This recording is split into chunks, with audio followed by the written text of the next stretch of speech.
Students often have this problem when it comes to choosing their seminar topic. 1. They don't know what to do. 2. They don't know which topic their supervisor will accept. 3. They copy whatever they see online. That's why in today's video, I'm going to be showing you tips on how to choose a good seminar topic. Don't go anywhere.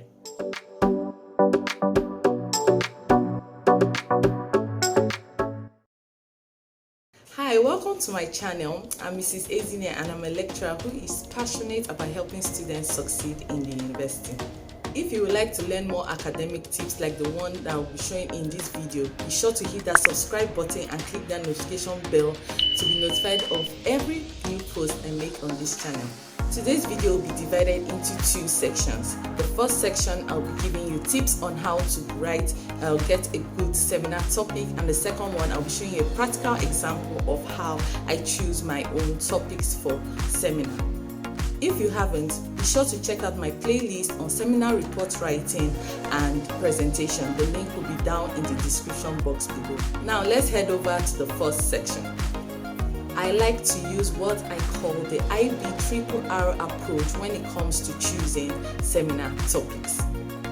I stands for interest, B, brainstorming, R, research, other R, relevance, and the last R, reason.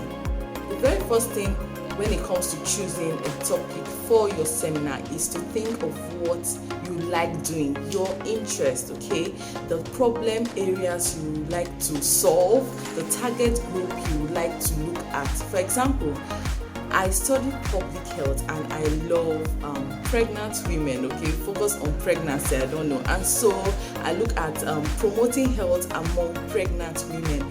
The target group there is pregnant women and the problem areas are a lot. So under pregnant women, okay?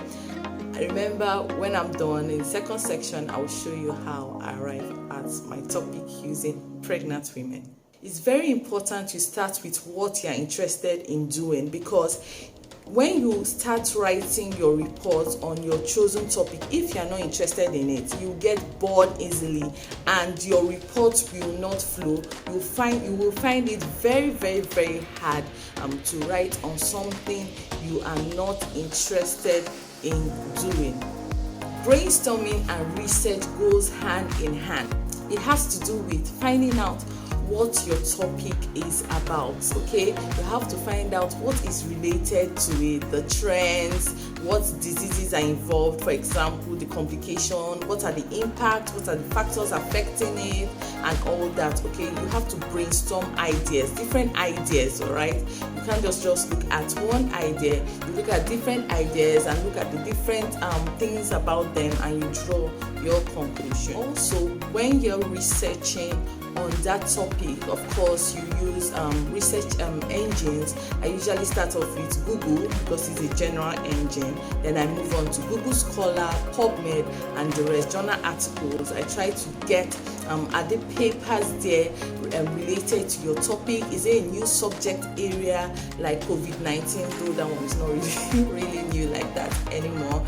But there are new papers coming out each day, okay? So if you are not registered on certain websites that will allow you to research, or your school is not registered there, I advise you to go and register there immediately so you can get access to a lot of articles on your topic.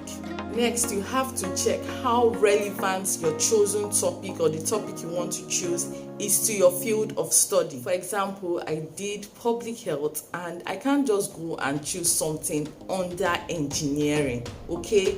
There are some health courses, for example, medicine, nursing, and med lab. They are interrelated with each other. But there are certain things that medical students will look at that public health students will not look at, okay? For example, medical students might want to know more about the nervous system than us, okay? We are focused on the public, so we mainly look at health problems related to the topic, diseases related to public health.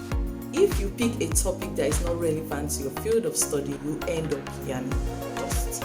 The last R, reason.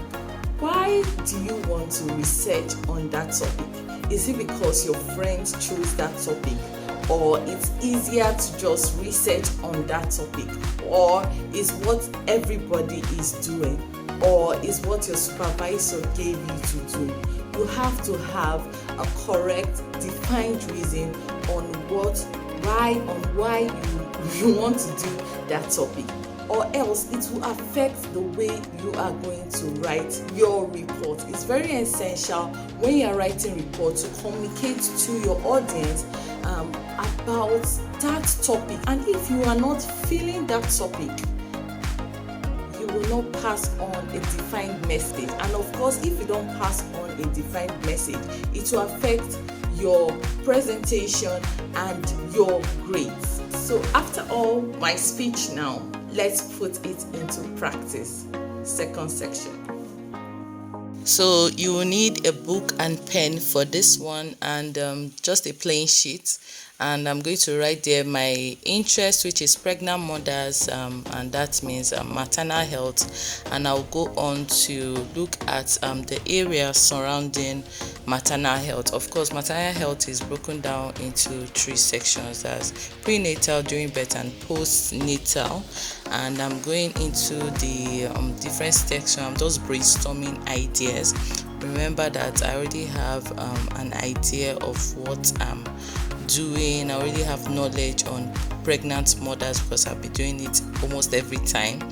So I'll just go on to look at the different areas under pregnant mothers that I can look at, and you can see that I'm also looking at infertility. There's people that have problem with getting pregnant, and I'm looking at miscarriage during pregnancy as well. And again, I'm going into looking into teenage pregnancy, which is quite common, and you can see that just from one keyword I've divided into so many things, and this is called mind mapping. Okay, mind mapping way of brainstorming ideas. So next I'm going to further check to see if there are any other thing I need to add as I'm going on. So just make sure you start from one keyword and break it down into the different sections, and advisable to use a large piece of paper so you can keep expanding and expanding. So I've chosen pregnancy complications, and this is what I'll research on. So I just go quickly to Google. Remember, I say it's a general search engine first, just to get an idea of what my topic is about. Okay, I've not yet chosen my topic. It's just another keyword I'm looking for. If you don't see something you like, just discard it. Don't keep anything that is not useful.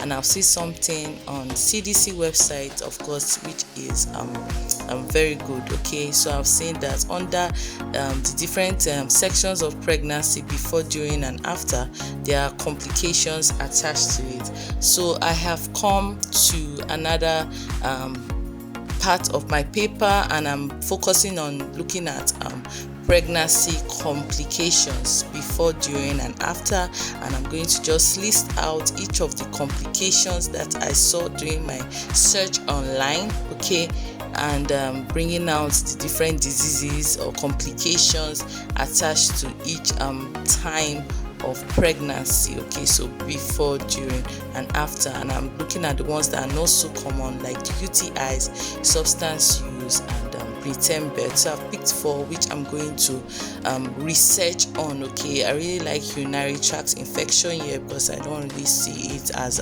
very, very, very common aspect when doing seminar topics, and I've seen an article here, okay, journal article, which is good.